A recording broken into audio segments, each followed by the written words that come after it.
રાજ્યમાં આજથી ધોધમાર વરસાદની આગાહી। આજે 8 જિલ્લામાં યલો એલર્ટ જાહેર। 4 દિવસ દક્ષિણ ગુજરાત માટે ભારે। 4 ઇંચ વરસાદ ખાબકતા સુરત જળબંબાકાર। 3 મહિના પહેલા 3 કરોડમાં બનેલો 400 મીટરનો રોડ બેસી ગયો। પુરાણ કરવા આવેલી ટ્રક જ ખૂંપી ગઈ।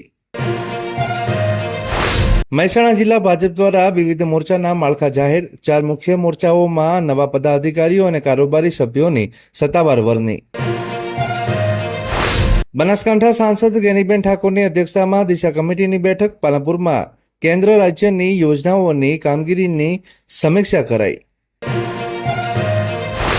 હારીજના જાપટપુરાનું નામ સરકારી દસ્તાવેજોમાં બદલાયું। બજરંગ દળે મામલતદારને આવેદનપત્ર આપ્યું। મામલતદારે કહ્યું યોગ્ય તપાસ કરાશે।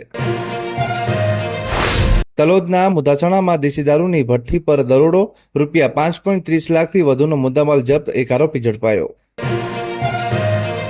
છેલ્લા 12 વર્ષમાં આ વર્ષે ચોમાસાની સૌથી નબળી શરૂઆત। 30 જૂન સુધીમાં રાજ્યમાં સરેરાશ 28 મીમી વરસાદ।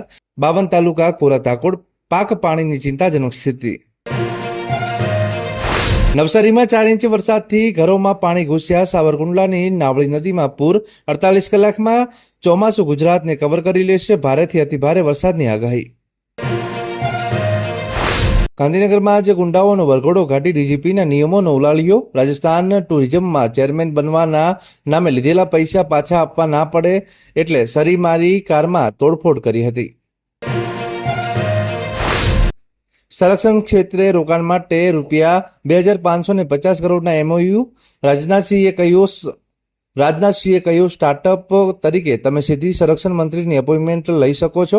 સીએમની હાજરીમાં વડોદરામાં વાઇબ્રન્ટ ગુજરાત રિજનલ સમિતિનું સમાપન।